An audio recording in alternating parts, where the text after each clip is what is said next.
الحمد لله رب العالمين والصلاة والسلام على حبيبه محمد وآله وصحبه أجمعين. أعوذ بالله من الشيطان الرجيم.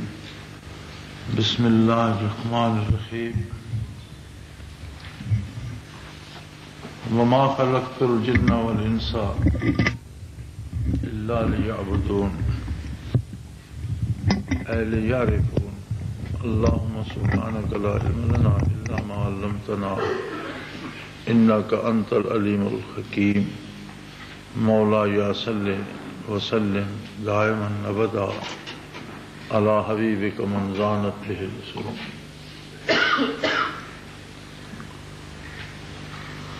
اللہ کی برحق کتاب نے تخلیق انسانی کا جو مقصد قرار دیا ہے وہ ہے معرفت الہی. معرفت کا معنی ہوتا ہے پہچاننا، جاننا، سمجھنا. کون ہے، کیسا ہے، کہاں ہے.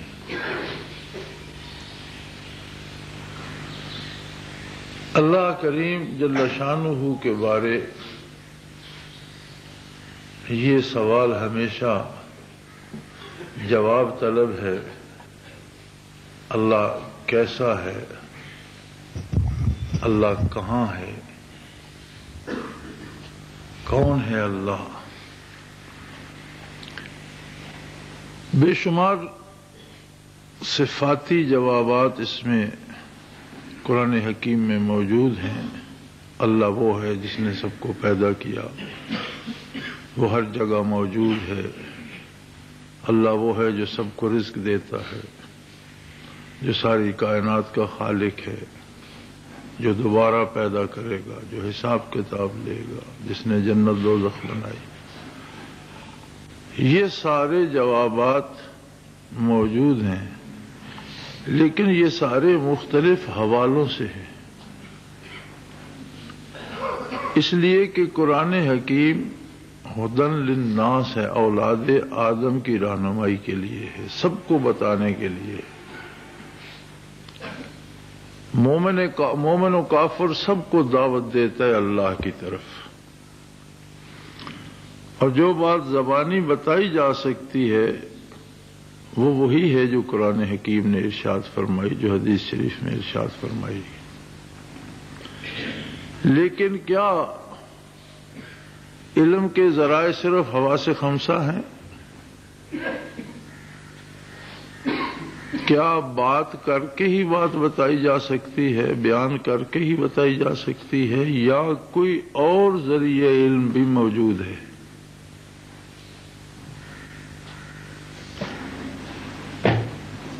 جہاں تک انسان کا تعلق ہے، اللہ کریم نے انسان کو ساری مخلوق سے بہت اعلیٰ ذریعہ علم عطا فرمایا ہے. باقی مخلوق میں بھی، جانوروں میں، حیوانوں میں، انسانوں میں بھی ایک مشہور ہے چھٹی حص. ان حواس خمسہ کے علاوہ ایک چھٹی حص ہوتی ہے جس میں کوئی بتاتا نہیں، کوئی بیان نہیں کرتا، کوئی سنتا نہیں، کوئی سمجھاتا نہیں، کوئی سمجھتا نہیں، لیکن چیز کو محسوس کر لیا جاتا ہے، بات کو محسوس کر لیا جاتا ہے. اور یہ چھٹی حص جانوروں میں بھی ہے، انسانوں میں بھی ہے. لیکن اصل فضل انسانی یہ ہے کہ اسے اس چھٹی کے علاوہ بھی اللہ کریم نے ایک ایسا ذریعہ علم دیا ہے جس سے وہ جمال باری کو دیکھ سکتا ہے، اس کی بات سن سکتا ہے، اس سے بات کر سکتا ہے، سمجھ سکتا ہے. ہاں، زبان سے سمجھا نہیں سکتا، اس لیے کہ اس نے کسی کی زبان سے سمجھا نہیں ہے.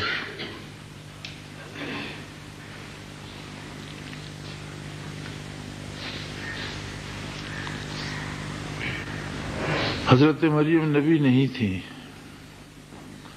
لیکن قرآن حکیم میں موجود ہے، اللہ کریم نے فرمایا کہ ہم نے مریم سے کہا کہ باہر نکل جاؤ، اس درخت کو، کھجور کے درخت کو ہلائیے، کھجوریں گریں گی، وہ کھائیے۔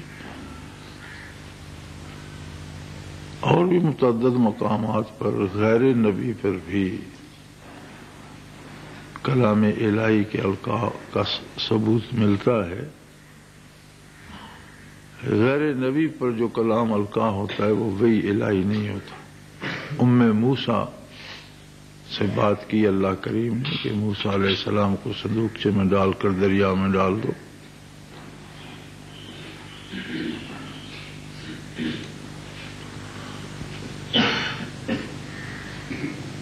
تو بات سن سکتا ہے، بات کر سکتا ہے،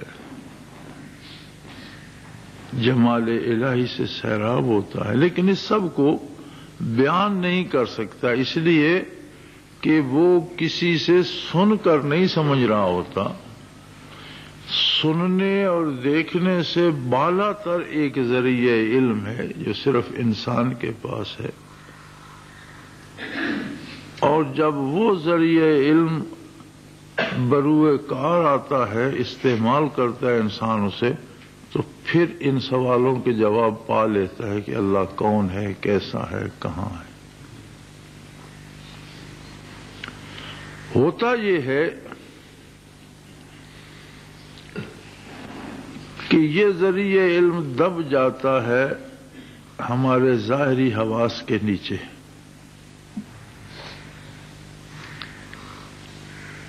ہر آدمی کو چھٹی حس نصیب ہے، لیکن ہر آدمی کی چھٹی حس کام تو نہیں کرتی۔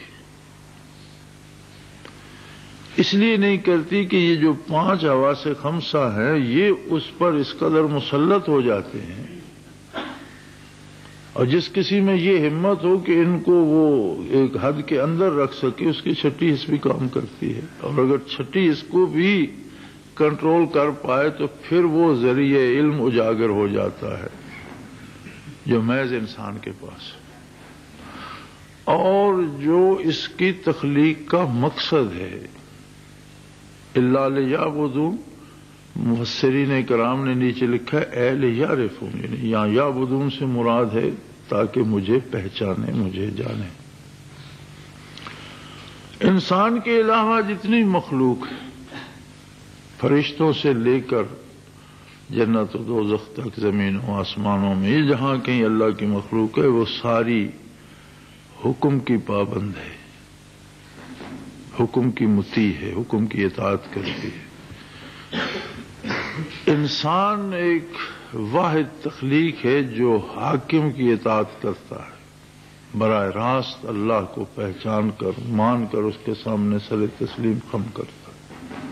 جانتا پہچانتا نہیں تو بغاوت کر دیتا ہے، بات نہیں مانتا، اطاعت نہیں کرتا، اور یہی کچھ آزمائش اس دنیا میں ہے۔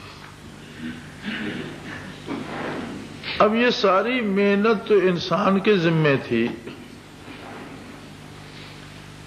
غرض مند انسان تھا، انسان کے ذمے تھا کہ وہ ہیلے حوالے تلاش کرتا کہ کس طرح سے وہ حواس خمسہ کی جو ہے قوت اسے ایک حد تک محدود کرے، اسے اعتدال میں رکھے، پھر اس کے بعد جو چھٹی حس ایک بیدار ہو جاتی ہے اسے بھی اس کی حدود میں رکھے، اور ان سب پر قابو پانے کے بعد اس 7ویں ذریعہ علم کو،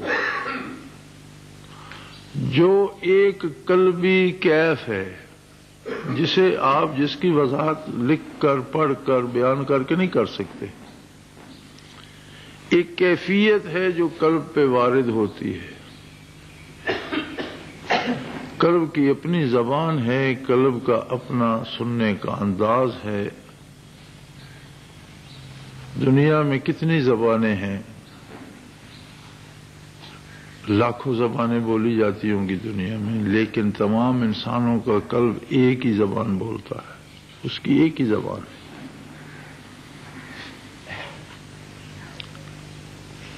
اور آپ کسی زبان میں بات کریں، قلب کو سمجھنے کے لیے اس کا مفہوم چاہیے وہ اس تک پہنچ جاتا ہے، وہ اخذ کر لیتا ہے۔ اسی لیے آپ دیکھتے نہیں بارگاہ خداوندی میں آپ پنجابی میں دعا مانگ رہے ہیں، ایک اردو میں مانگ رہا ہے، ایک پشتو میں مانگ رہا ہے، ایک انگریزی میں مانگ رہا ہے، کسی اور زبان، دنیا کی بے شمار زبانیں ہیں، اور ہر ملک کا شہری اپنی زبان کے مطابق اپنے لہجے میں اپنی زبان میں دعا مانگ رہا ہے، تو وہاں کیا ان حروف کا کوئی اعتبار ہے؟ نہیں۔ اس کے قلب کی زبان بھی وہی ہے جو آپ کے قلب کی ہے، اور جو کچھ قلوب میں ہے وہ کیف بارگاہ الوہیت میں پہنچ رہا ہے۔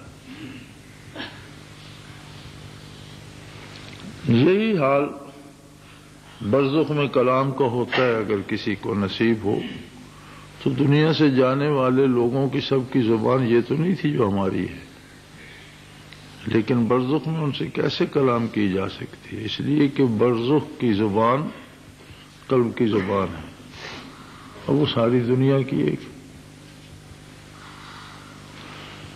تو قلب کی یہ کیفیات بیدار کرنا، یہ ذمہ داری انسان کی تھی کہ اپنے لیے ایسا ماحول پیدا کرتا، ایسے ذرائع اور وسائل پیدا کرتا کہ یہ جو مادی ذرائع ہیں حصول علم کے، ان کی قوت کچھ کم ہوتی، قلبی کیفیات بیدار ہوتی، اور پھر وہ اللہ جل شانہ کی معرفت کی طرف بڑھتا۔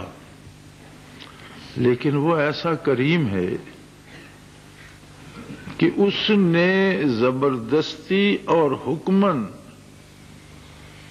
ایسے کورس رکھ دیے جو انسان کو یہ نعمت عطا کرنے کا سبب بنتے۔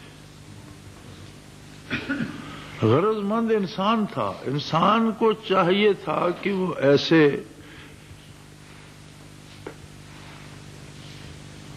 ایسے ہیلے حوالے تلاش کرتا جن سے وہ اس نعمت عظمیٰ کو حاصل کر سکتا۔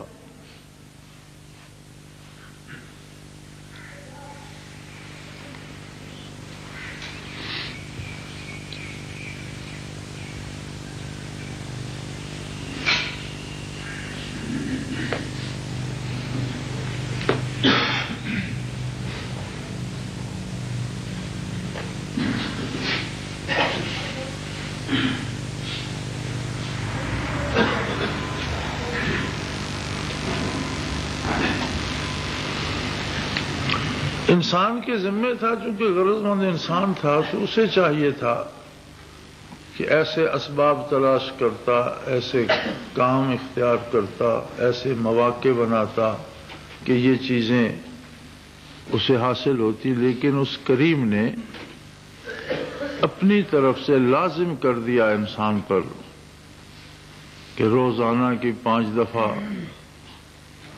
فرض عبادت، 5 دفعہ کی حضور الہی میں حاضری، پاک صاف لباس پاک، باوضو ہو کر، متوجہ اللہ ہو کر، ساری دنیا سے کٹ کر صرف اللہ کی حضور بات کرنا، گزارش پیش کرنا، رکوع و سجود کرنا۔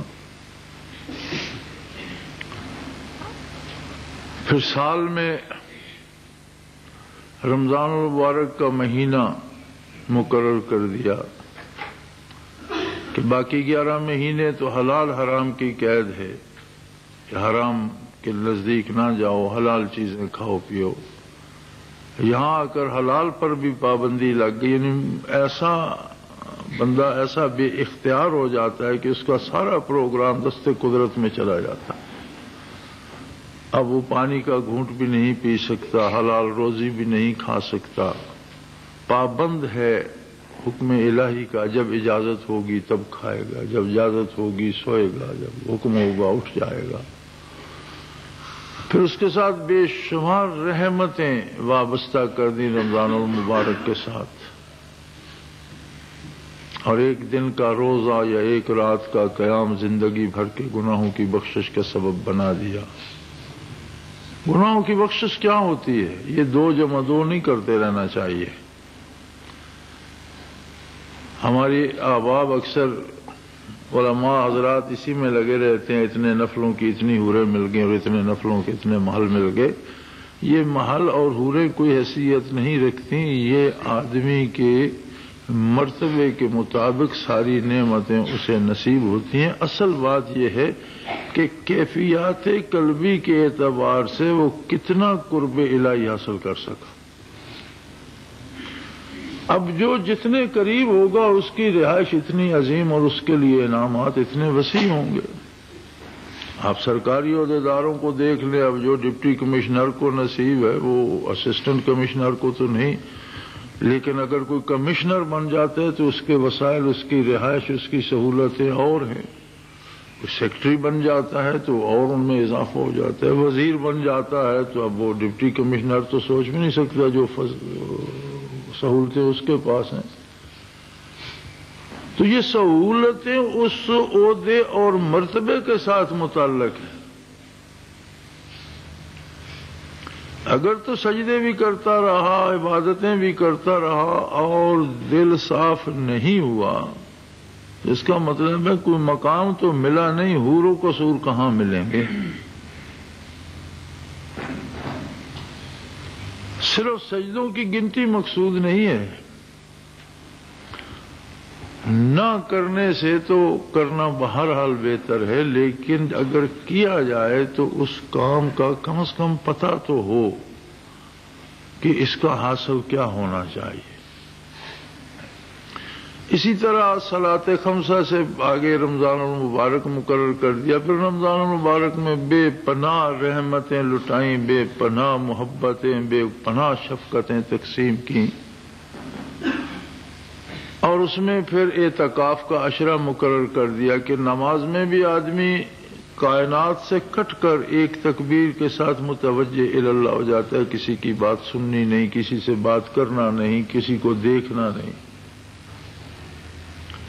رمضان میں بھی ہر بندہ ذاتی طور پر اللہ کے دستے قدرت میں اس کا پروگرام ہوتا ہے کہ کب کھانے کی اجازت ہے، کب پینے کی، کب سونے کی. اعتکاف میں بالکل گھر والوں سے بھی کٹ کر، خاندان بیوی بچوں سے بھی کٹ کر الگ ایک گوشے میں بیٹھ جاتا ہے متوجہ اللہ. اور یہ گنتی کے 10 دن ہیں. اعتکاف اس بندے کو بیٹھنا چاہیے جس سے 10 دن کسی قسم کی فکر نہ کرنی. اور جس نے اعتکاف میں بیٹھ کے بھی صبح شام رک کے لکھتے رہنا ہو کہ فلاں دال بک گئی کہ نہیں، فلاں بنولا خرید لیا کہ نہیں، فلاں سے پیسے وصول ہوئے کہ فلاں کو دے دیے کہ نہیں، تو وقت ضائع کر رہا ہے. اعتکاف کا مقصد یہ نہیں ہے کہ آپ زبان بند کر لیں اور دل دنیا میں ہی رہے اور آپ اپنا وجود مسجد میں رکھیں. یہ مقصد نہیں ہے. مقصد یہ ہے کہ بالکل حواس خمسہ کو منقطع کر لو دنیا سے. کوئی نہ کسی کی تم سن رہے ہو، نہ کسی کو بتا رہے ہو، نہ کسی کو سوچ رہے ہو. یہ 10 دن گویا کان، آنکھیں وغیرہ، زبان ساتھ ہے ہی نہیں. اگر زبان بات کرتی ہے تو اللہ کی کرتی ہے، کان بات سنتے ہیں تو اللہ کی سنتے ہیں، آنکھ دیکھتی ہے تو قدرت باری کو دیکھتی ہے، صنعت باری کو. کچھ اس کے علاوہ ہے تاکہ وہ کیفیت بیدار ہو، وہ قوت بیدار ہو جو درون دل ان سب کے نیچے دب گئی تھی. اور قرب الہی کی کوئی انتہا نہیں ہے، اس لیے کہ اللہ کی کوئی حد نہیں ہے، اللہ محدود نہیں ہے. کسی حد میں اس ذات کو قید نہیں کیا جا سکتا، وہ حدود سے بالا تر ہے. اس لیے قرب الہی کی بھی کوئی حد نہیں ہے. آقا نامدار صلی اللہ علیہ وآلہ آلہ وسلم مخلوق میں بے مثل و بے مثال، سب سے اعلیٰ، سب سے برتر. آپ بھی ہر سال اعتکاف فرمایا کرتے.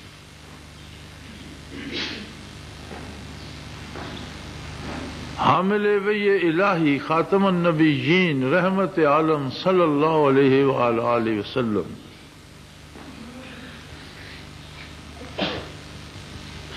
اس لیے کہ خلوت میں سرگوشیاں کرنے کی لذت اپنی ہوتی. اعتکاف کے 10 دن ایسے ہیں کہ بندہ ہے اور رب العالمین ہے، کوئی تیسرا درمیان میں نہیں ہے، نہ بندہ کسی تیسرے کو درمیان میں لائے، نہ کسی کو سوچے، نہ کسی کو پوچھے، نہ کسی سے بات کرے۔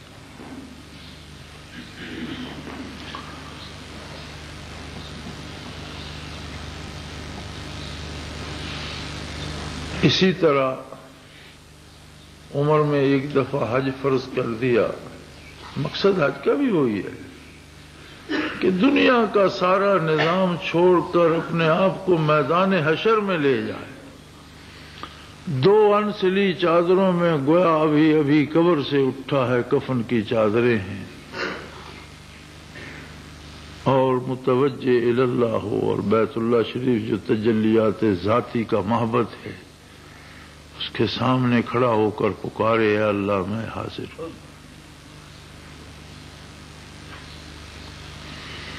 تو یہ سب کچھ کرنے کے بعد اگر ہم پر دنیا ہی غالب رہے تو پھر ایک مشقت ہے جو ہم اٹھا رہے ہیں۔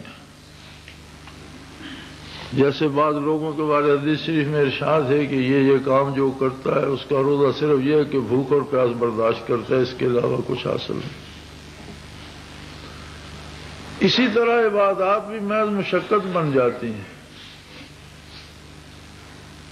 ہر عبادت کی روح یہی ہے کہ کوئی ذرہ، کوئی قطرہ، کوئی کرن معرفت الہی کی نصیب ہو، ہر قیام میں، ہر رکوع میں، ہر سجود میں، ہر روزے میں، ہر تراویح میں، ہر قدم پر۔ اور یہ سب کچھ اس طرح کرنا ہے کہ اس عالم آب و گل میں رہنا ہے، اس کی اپنی ضرورتیں ہیں، اس کے اپنے موسم ہیں، گرمیاں سردیاں ہیں، دوستیاں دشمنیاں ہیں، نفع اور نقصان ہے۔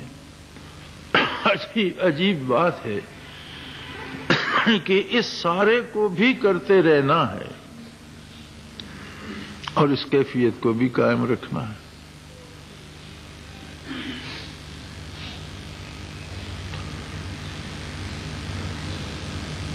اور یہی اس میں مشکل ہے کہ بندہ ایک طرف سرک جاتا ہے، اور ظاہر ہے جدھر زیادہ بوجھ ہے ادھر ہی سرکے گا، چونکہ دنیا تو مادی حواس سے سامنے آ جاتی ہے، اس کی لذتیں زبان چکھ لیتی ہے۔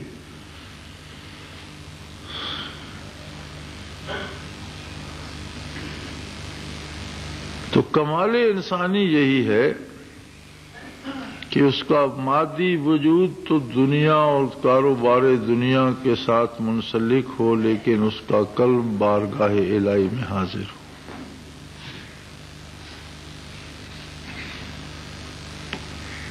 اس کی نگاہ اٹھے تو مرضیات باری کی طرف، زبان ہلے تو صلاۃ و سلام پیش کرے، اعضاء و جوارے کام کرے تو اطاعت الہی میں کرے۔ اور یہ تب ہوتا ہے جب وہ کیفیت اپنی حیثیت کے مطابق معرفت الہی کی نصیب ہو جائے۔ تو اللہ کریم نے آپ پر احسان فرمایا، اس نے رمضان المبارک کی یہ مبارک ساعتیں اور اس میں اعتکاف کرنے کی توفیق عطا فرمائی۔ کسی لمحے کو ضائع نہ جانے دیجیے۔ یہ 10 دن یہ سمجھیے کہ آپ کا دنیا میں کوئی نہیں، کچھ بھی نہیں، ساری فکر چھوڑ دیجیے۔ ہر ایک کا اللہ مالک ہے، مال جان اولاد سب کا وہ مالک ہے۔ اور اگر زیادہ فکر ہے تو اعتکاف مت بیٹھو، فرض تو نہیں ہے، سنت ہے۔ جسے کوئی مجبوری ہے، جس کا پیچھے بتائے بغیر چارہ نہیں، جس کی پیچھے بات سنے بغیر بسر نہیں ہوتی، جسے کچھ اس قسم کی مجبوری ہو، اعتکاف نہ بیٹھے۔ لیکن اگر اعتکاف بیٹھنا ہے تو 10 دن نہ آپ کسی کے لیے ہے نہ کوئی آپ کے لیے ہے، صرف اللہ ہے اور آپ۔ اور اگر اس میں بھی رک کے ہی لکھتے رہے اور ٹیلی فون ہی سنتے رہے اور بھاؤ ہی پوچھتے رہے کہ فلاں کام ہو گیا کہ نہیں ہو گیا، تو اس کا مطلب ہے کہ محض مشقت اور ایک جبری قید ہوگی 10 دن کی، اعتکاف سے حاصل کچھ نہیں ہوگا۔ اعتکاف کا مقصد ہے کہ ساری دنیا سے، بیوی بچوں سے، گھر بار سے، مال دولت، ہر ایک چیز سے کٹ گیا بندہ۔ اب 10 دن سوائے یاد الہی کے، سوائے متوجہ اللہ ہونے کے، سوائے اللہ اللہ کرنے کے، سوائے بارگاہ نبی کی حضوری کی، اسے کوئی کام نہیں، کچھ بھی نہیں، اس کا اور کچھ ہے ہی نہیں۔ اور ان 10 دنوں میں کم از کم اتنا تو حاصل کر لے کہ آئندہ رمضان تک یہ کیفیت برقرار رہے، باہر جائے تو پتہ چلے کہ یہ بندہ کچھ اور سا ہو گیا ہے، یہ پہلے کچھ اور تھا اب کچھ بدل گیا ہے۔ اور اگر 10 دن کی یہ قید با مشقت کاٹ کر جائے اور پھر وہی مار دھاڑ اور وہی چوری چکاری اور وہی جھوٹ اور وہی ہیرا پھیری، تو اس کا مطلب ہے ویسے ہی 10 دن اولاد میں رہا اور پھر آ گیا۔ کردار پر اعتکاف کا رنگ نظر آنا چاہیے، افکار پر اس کا رنگ جمنا چاہیے، اور یہ تبھی ہوگا کہ جب یہ 10 دن پورے خلوص کے ساتھ اور پوری توجہ کے ساتھ بس ایک طرف یکسو ہو جاؤ، اور پھر دیکھو کہ اس خود فراموشی میں بھی کتنی لذت ہے۔ اس کی اپنی لذتیں ہیں، اس کی اپنی انعامات ہیں، اس کی اپنی کیفیات ہیں، اور ہر بندے کی اپنی کیفیت ہوتی ہے۔ اگر کسی ایک قبر میں 50 مردے دفن کر دو، ان میں کوئی کافر ہے، کوئی مومن ہے، کوئی نجات میں ہے، کوئی عذاب میں ہے، تو سب اپنے اپنا حال بھگتتے رہیں گے، ایک کا حال دوسرے پہ غالب نہیں آتا، ہر ایک کا اپنا حال ہے۔ یہی حال زندہ انسانوں کا ہے۔ ایک شہر میں لاکھوں لوگ بستے ہیں، ہر بندے کی ایک اپنی کیفیت ہے۔ ایک گھر میں 20 لوگ ہوتے ہیں، ایک چھت کے نیچے کتنے لوگ ہوتے ہیں، لیکن ہر متنفس کا حال اپنا ہے۔ اسی طرح ہر بندہ اپنی استعداد، اپنی حیثیت، اپنی طلب کے مطابق کیفیات پاتا ہے، لیکن اسے خالی تو نہیں ہونا چاہیے۔ اب خالی بھلا اللہ کی بارگاہ سے کو کیوں جائے گا؟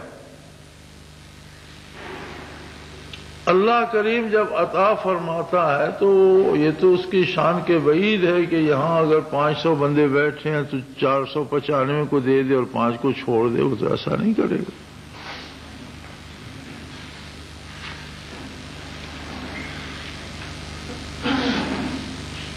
میں ایک دفعہ ایک کتاب دیکھ رہا تھا، التعرف فی مقامات اہل تصوف،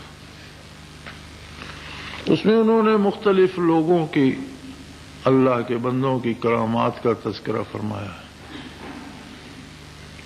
تو ایک ولی اللہ کے تبدیل ہونے کا سبب لکھتے ہوئے فرماتے ہیں کہ یہ بندہ تو کفن چور تھا، نباش تھا، اور ایک خاتون فوت ہو گئی، یہ اس کے جنازے میں، یہ کفن چور زبردستی ہر جنازے میں جاتے تھے، مقصد یہ ہوتا تھا کہ دیکھ سکیں کہ کفن چرائے جانے کے قابل ہے بھی یا محض قبر کی کھدائی پڑے گی۔ تو رات کو ان کی قبر کو سوراخ کر کے گھس گیا، اللہ نے اس پر برزخ منکشف کر دیا، تو اس نے دیکھا کہ اندر ایک بہت خوبصورت باغ ہے، اور اس میں ایک بنی ہوئی ہے جگہ بڑی شاندار، اور ایک خاتون بڑی معزز بیٹھی ہوئی تلاوت کر رہی ہے۔ تو کفن چور تھا، دلیر آدمی تھا، سخت دل تھا، اس کے پاس جا کھڑا ہوا، تو انہوں نے دیکھا، تو اس نے دیکھا یہ تو وہی خاتون ہے جس کا جنازہ ہوا۔ تو انہوں نے کہا بھائی تم کہاں پھرتے ہو؟ تمہیں تو اللہ نے بخش دیا اور تم تو اہل جنت میں سے، اور تم کفن چراتے پھرتے ہو۔ اس نے کہا جی میں نے تو کوئی ایسا کام نہیں کیا زندگی بھر کہ اللہ نے مجھے معاف کر دیا ہو۔ اس نے کہا تم نے کیا یا نہیں کیا، میں جب اللہ کی بارگاہ میں حاضر ہوئی تو مجھے اللہ کی طرف سے ارشاد ہوا کہ جتنے لوگ تیرے جنازے میں تھے میں نے سب کو بخش دیا۔ یہ انعام اللہ نے اور یہ عزت افزائی مجھے دی، اور ہم جنازہ پڑھتے ہیں میت کو بخشوانے کے لیے، اور بعض میت ایسے ہوتے ہیں کہ پڑھنے والوں کو بخشوا جائے۔ تو اس نے کہا جی میں جنازے کی نیت سے نہیں آیا تھا، میں تو محض اپنے کام اور کفن دیکھنے کے لیے کھڑا ہو گیا تھا، میں کہاں بخشوں۔ انہوں نے فرمایا اللہ نے یہ قید نہیں لگائی کہ کوئی کس نیت سے کھڑا ہے وہ۔ اس نے تو مجھے کہا جتنے بندے وہاں تھے میں نے سب بخش دیے، ان میں تو بھی تھا۔ اور اسے ہوش آ گئی، برت ختم ہو گیا، اور اس نے توبہ کر لی اور صاحب حال صوفی ہوا۔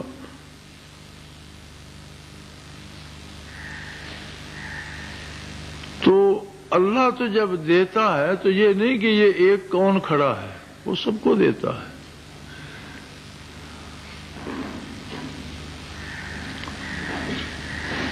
اسی طرح بخاری شریف کی ایک حدیث ہے کہ کچھ فرشتے ایسے ہیں جو صرف ذکر الہی کی محفلوں کو تلاش کرتے رہتے ہیں، جن کا کام ہی یہ ہے، جن کی عبادت بھی یہ ہے اور جن کی غذا بھی یہی ہے کہ وہ دنیا بھر میں پھرتے رہتے ہیں، اور جہاں ذکر الہی کی محفل ہوتی ہے تو وہ وہاں جمع ہونا شروع ہو جاتے ہیں۔ پھر حضور فرماتے ہیں کہ آگے والے پھر پیچھے والے ان سے اونچے اونچے وہ مینار بن جاتا ہے کہ سب اندر دیکھیں۔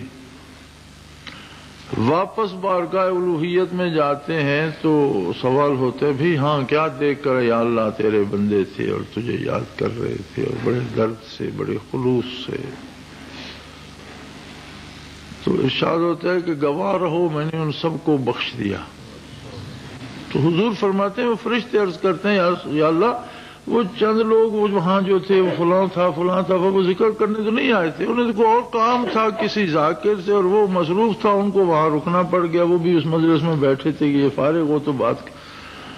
فرمایا جو وہاں موجود تھا میں نے اسے بخش دیا، کس غرض سے آیا تھا یہ الگ بات ہے، عطا اس کی تو یہ ہے۔ لیکن اگر پھر بھی ہم یہ سمجھتے ہیں کہ اعتکاف کے بعد بھی ہمیں تو کچھ نہیں ملا، تو اس کا پھر ایک ہی مطلب ہو سکتا ہے کہ ہم نے کاسے دل کو سیدھا رکھا ہی نہیں، دامن دل پھیلایا ہی نہیں۔ ابر رحمت جو برستا ہے تو اب کوئی اپنا برتن ہی الٹا رکھے اور پھر یہ شکوہ کرے کہ میرے حصے میں تو کچھ نہیں آیا۔ برتن ہی ٹیڑھا ہو تو اس میں تھوڑا بہت رکے گا، الٹا ہو تو کچھ بھی نہیں آئے گا۔ تو ہمارے ذمے ہے کہ ہم ان حواس خمسہ کی قید سے نکل کر رشتہ داریوں، کاروبار، تجارت، ملازمت سارے بکھیڑوں سے آزاد ہو کر پوری طرح متوجہ الی اللہ ہو جائیں، اور دیکھیں کہ ان تمام جو ہیں حواس، ان کے نیچے سے کوئی خاص چیز نکلتی ہے کہ نہیں، کوئی ایسی ارج، کوئی ایسی کیفیت جو ہمیں یقین دلا دے کہ ہاں یہ اللہ ہے، یہ اس کا جمال ہے۔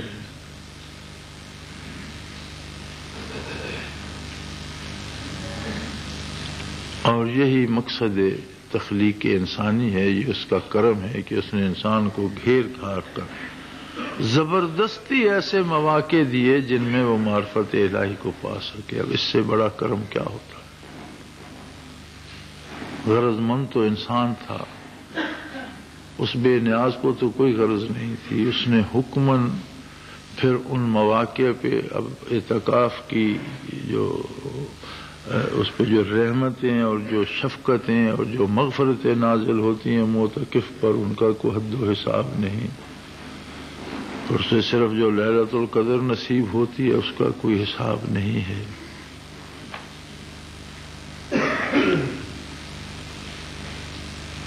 تو یہ ساری رحمت اس لیے لٹائی جا رہی ہے کہ ہم اپنی تخلیق کا مقصد حاصل کر سکیں۔ اللہ کریم ہماری کوتاہیوں، لغزشوں، خطاؤں کو معاف کر کے ہمیں صحیح سمجھ اور توفیق عمل عطا فرمائے، اور ہماری ان ٹوٹی پھوٹی اور نالائق کوششوں کو قبول فرمائے۔ وآخر دعوانا الحمدللہ رب العالمین۔